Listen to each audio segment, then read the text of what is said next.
Hello అండి, నమస్తే. ఇప్పుడు మాట్లాడే టాపిక్ వచ్చేసి ఆంధ్రప్రదేశ్లో ఒక 2 గ్రాడ్యుయేట్స్ అసెంబ్లీ కాన్స్టిట్యుయెన్సీకి ఎమ్మెల్సీ ఎన్నికలు జరుగుతున్నాయి. ఉమ్మడి గోదావరి జిల్లాలకు ఒకటి, తర్వాత గుంటూరు కృష్ణా జిల్లా పట్టభద్రుల అసెంబ్లీ ఎన్నికలు జరుగుతున్నాయి. జరుగుతున్న క్రమంలో చంద్రబాబు నాయుడు గారు అండ్ వాళ్ళ తనయుడు నారా లోకేష్ గారు ఇద్దరు కూడా ఓటు హక్కును వినియోగించుకున్నారు Mangalagiri కాన్స్టిట్యుయెన్సీలో. But when it comes to deputy chief minister Andhra Pradesh Pawan Kalyan గారు, ఆయన పట్టభద్రుడు గ్రాడ్యుయేట్ కాకపోవడం వల్ల ఆయనకు ఓటు లేదు కాబట్టి ఆయన ఓటు వినియోగించుకునే ఒక పరిస్థితి లేదు. అండ్ ఎప్పుడు పవన్ కళ్యాణ్ గారు చెప్పేటువంటి మాట 100% స్ట్రైక్ రేట్, 100% స్ట్రైక్ రేట్ మా పార్టీకి వచ్చిందని చెప్పేటువంటి వ్యక్తి తీరా గ్రాడ్యుయేట్స్ అసెంబ్లీ ఎన్నికలు వస్తే తన ఓటు హక్కును తను వినియోగించుకోలేని ఒక అన్గ్రాడ్యుయేటెడ్గా ఉండిపోవడం చాలా శోచనీయమైన పరిస్థితి. అయితే ఈ గ్రాడ్యుయేట్స్ అసెంబ్లీ ఎన్నికల పరంగా చూసుకున్నట్లయితే గుంటూరు కృష్ణా జిల్లాలకు సంబంధించినటువంటి టీడీపీ నుంచి ఆల్పాటి రాజేంద్ర ప్రసాద్ గారు ఉన్నారు. అండ్ ఇంకొక పీడీఎఫ్ తరఫున వచ్చేసి లక్ష్మణరావు గారు. అంతకుముందు ఆయన టీచర్స్ గ్రాడ్యుయేట్స్ అసెంబ్లీ కాన్స్టిట్యుయెన్సీకి ఎమ్మెల్సీగా ఉన్నారు. ఇప్పుడు ప్రస్తుతానికి ఆయన అయితే గ్రాడ్యుయేట్స్ కాన్స్టిట్యుయెన్సీ గుంటూరు కృష్ణా జిల్లాలకి ఎమ్మెల్సీగా ఉన్నారు.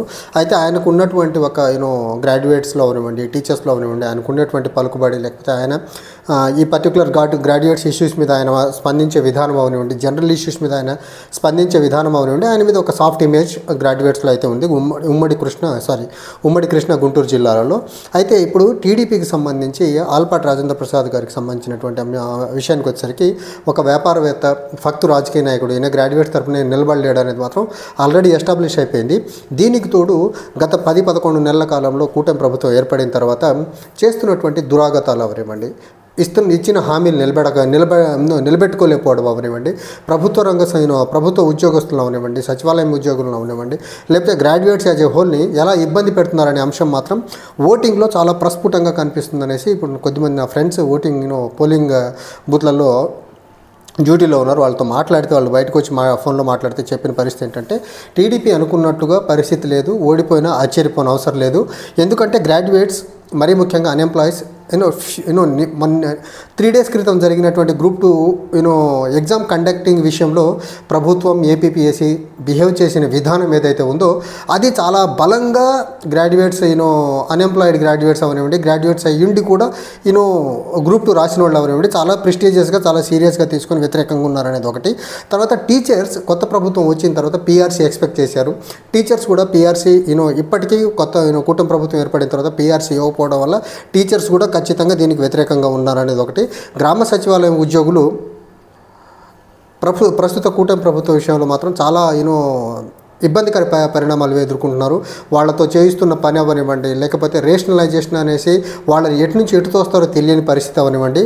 సో ఈ అంశంలో ఈ అసెంబ్లీ ఎన్నికల్లో, గ్రాడ్యుయేట్స్ ఎమ్మెల్సీ ఎన్నికల్లో ఖచ్చితంగా సచివాలయం ఉద్యోగులు కూడా చాలా కీ రోల్ ప్లే చేయబోతున్నారు. తర్వాత ఇంకొక ఫ్యాక్టర్, చాలామంది వాలంటీర్స్ గ్రాడ్యుయేట్స్ అయ్యండి ఇప్పుడు వాళ్ళ వాలంటీర్ విధుల నుంచి దూరంగా ఉన్నారు. వాలంటీర్స్ని కంటిన్యూ చేస్తాం, 10,000 ఇచ్చి కంటిన్యూ చేస్తాం అని చెప్పినటువంటి చంద్రబాబు నాయుడు గారు వాళ్ళని కంటిన్యూ చేయకపోగా వాళ్ళ గురించి అసెంబ్లీలో చాలా చిల్లరతనంగా మాట్లాడించిన విధానం ఏదైతే ఉందో అది కూడా వాలంటీర్స్ గ్రాడ్యుయేట్స్గా ఉన్న వాళ్ళ ఇంపాక్ట్ కూడా చాలా పెద్ద మొత్తంలో పడేదానికి ఆస్కారం ఉంది. తర్వాత సచివాలయం ఉద్యోగులు మాత్రం మరీ ముఖ్యంగా కొద్ది డిపార్ట్మెంట్, సచివాలయంలో మహిళా పోలీస్ అవనివ్వండి, వెల్ఫేర్ అసిస్టెంట్స్ అవనివ్వండి, వీళ్ళ పట్ల ప్రభుత్వం బిహేవ్ చేస్తున్న విధానం మాత్రం చాలా నీచంగా ఉంది. వీళ్ళు కూడా చాలా పెద్ద మొత్తంలో సచివాలయం యాజ్ ఏ హోల్ రేషనలైజేషన్ ఇబ్బంది పెట్టడం ఒకటి, వార్డు వెల్ఫేర్ అసిస్టెంట్స్, తర్వాత మహిళా పోలీసుల విషయంలో ప్రభుత్వం తీరు ఏమాత్రం బాగాలేదు. అండ్ సచివాలయం ఉద్యోగుల్ని సర్వేలు అనేసి వాళ్ళని ముప్పుతిప్పులు పెడుతున్న విధానం కూడా సచివాలయం ఉద్యోగుల్లో చాలా తీవ్రమైన వ్యతిరేకత అయితే ఉంది.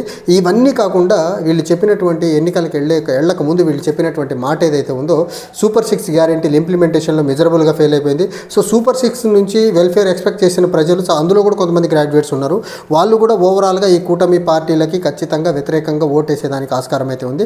సేమ్ ద కేస్ విత్ ఉమ్మడి గోదావరి జిల్లాల పట్టభద్రులు అయిన ఎమ్మెల్సీ ఎన్నికల్లో కూడా అక్కడ కూడా వాలంటీర్స్ ప్రభావం అవనివ్వండి, తర్వాత సచివాలయం ఉద్యోగుల ప్రభావం అవనివ్వండి, టీచర్స్ ప్రభావం అవనివ్వండి, గ్రూప్ టూ ఎంప్లాయీస్ ప్రభావం అవనివ్వండి, గ్రూప్ టూ యాస్పిరెంట్స్ యొక్క ప్రభావం అనేది ఇవన్నీ ఓవరాల్గా రేపు ఇప్పుడు జరుగుతున్నటువంటి ఎమ్మెల్సీ ఎన్నికల మీద పడేదానికి ఆస్కారం ఉంది. అండ్ కూటమి పార్టీలు ఆశిస్తున్నంత ఈజీగా కేక్ వాక్ విజయాలు అయితే జరిగేదానికి ఆస్కారం లేదు. అండ్ గుంటూరు కృష్ణా జిల్లాలకు సంబంధించినటువంటి గ్రాడ్యుయేట్స్ ఎమ్మెల్సీ ఎన్నికల్లో టీడీపీ ఓడిపోయినా ఆశ్చర్యపోనవసరం లేదు. రీజన్ ఒకటే, అక్కడ పోటీ చేస్తున్నటువంటి అభ్యర్థి ఎవరైతే ఉన్నారో ఆలపాటి రాజేంద్ర ప్రసాద్ వర్సెస్ లక్ష్మణరావు గారి మీద గ్రాడ్యుయేట్స్కి ఉండే ఒక నమ్మకం అవ్వనివ్వండి, సాఫ్ట్ కార్నర్ అవ్వనివ్వండి, లేకపోతే ఆయన ఇప్పటి వరకు గ్రాడ్యుయేట్స్ ఆయన కాన్స్టిట్యున్సీకి ఎమ్మెల్సీగా ఉండే ఆయన గ్రాడ్యుయేట్స్ గురించి ఫైట్ చేస్తున్న విధానం అవనివ్వండి, ఇవన్నీ ఆయనకు ప్లస్గా మారుతున్నాయి. ఇప్పటివరకు ఆలపాటి రాజేంద్ర ప్రసాద్ అనే వ్యక్తి ఎప్పుడు ఎమ్మెల్సీలో లేరు. నిరుద్యోగుల గురించి కానీ, ఉద్యోగుల గురించి కానీ, లేకపోతే ఓవరాల్గా గ్రాడ్యుయేట్స్ గురించి మాట్లాడిన దాఖలాలు లేవు. కాబట్టి ఆయన ఒక వ్యాపారవేత్త అనే ఫీలింగ్ చాలామంది గ్రాడ్యుయేట్స్ ఓటర్స్లో అయితే చాలా బలంగా ఉంది. ఈ ప్రభావం మాత్రం ఖచ్చితంగా ఓటింగ్ సరళి మీద పడుతుందనేసి మాత్రం ఇప్పుడు ఓటింగ్లో డ్యూటీలో ఉన్నటువంటి ఎంప్లాయీస్ చెప్తున్నటువంటి మాట. కానీ ఒకటి, కూటమి ప్రభుత్వానికి వీళ్ళు చెప్తున్నట్టు 93% స్ట్రైక్ రేటో 120% స్ట్రైక్ రేటో తెలియదు. కానీ అంత స్ట్రైక్ రేట్ ఇచ్చిన తర్వాత ఇచ్చిన హామీల్ని చాలా జాగ్రత్తగా ఒళ్ళు దగ్గర పెట్టుకొని ఇంప్లిమెంట్ చేయాలి, పాలన చాలా జాగ్రత్తగా చేయాలి. కానీ వీళ్ళు ఏం చేస్తున్నారు, ఇసుక మీద, మద్యం మీద, కాంట్రాక్ట్ల మీద పెడుతున్నటువంటి ఫోకస్ ఈ గ్రాడ్యుయేట్స్ విషయంలో అవనివ్వండి, సచివాలయం ఉద్యోగుల విషయంలో అవనివ్వండి, వాలంటీర్స్ విషయంలో అవనివ్వండి, నిరుద్యోగుల విషయంలో గ్రూప్ 2 కండక్ట్ చేసిన విధానం అవనివ్వండి, ఆర్ఎల్స్ సచివాలయం ఉద్యోగులను ఇబ్బంది పెడుతున్న విధానం అవనివ్వండి, ఇంకొకటి మనకు పిఆర్సీ అని చెప్పి పిఆర్సీ ఇప్పటికీ ఇవ్వకపోవడం అవనివ్వండి, తర్వాత 1వ తారీఖునే జీతాలు ఇస్తామని చెప్పి అధికారంలోకి వచ్చినటువంటి కూటమి పార్టీలు 5వ తారీఖు 6వ తారీఖు కొంతమందికి 10వ తారీఖును కూడా జీతాలు పడుతున్న పరిస్థితి ఏదైతే ఉందో, ఇచ్చిన హామీల్ని నిలబెట్టుకోలేకపోవడంలో కూటమి పార్టీలు ఫెయిల్ అయిపోయింది అనేది మాత్రం ఈ గ్రాడ్యుయేట్స్ చాలా బలంగా ఉంది. దీని ఇంపాక్ట్ అయితే ఓటింగ్ మీద చాలా ప్రస్ఫుటంగా పడుతున్నట్టయితే మనకున్న ఇన్ఫర్మేషన్ ఇప్పటికీ.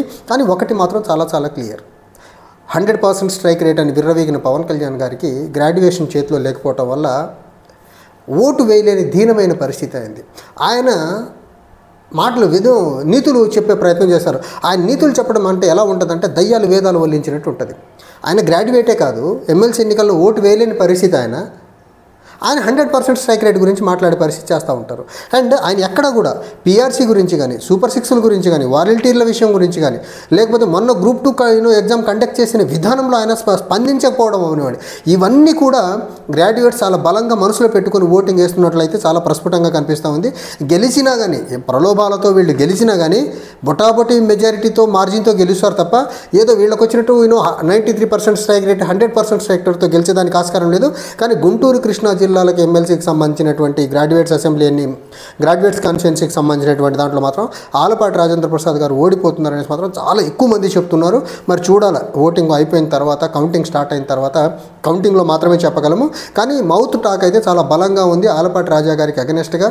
అండ్ లక్ష్మణరావు గారికి ఫేవర్గా అయితే మౌత్ టాక్ చాలా బలంగా ఉంది. అండ్ గోదావరి జిల్లాలో గ్రాడ్యుయేట్స్ ఎమ్మెల్సీ ఎన్నికల్లో మాత్రం ఖచ్చితంగా నేను చెప్పినటువంటి పిఆర్సీ, టీచర్స్, ఎంప్లాయీస్ శాలరీస్ అవనివ్వండి, గ్రామ సచివాలయం, వాలంటీర్స్, గ్రూప్ 2 కండక్ట్ చేసిన విధానం, ఇవన్నీ కూడా ఆ జిల్లాల్లో కూడా ఇంపాక్ట్ పడేదానికి ఆస్కారం ఉంది.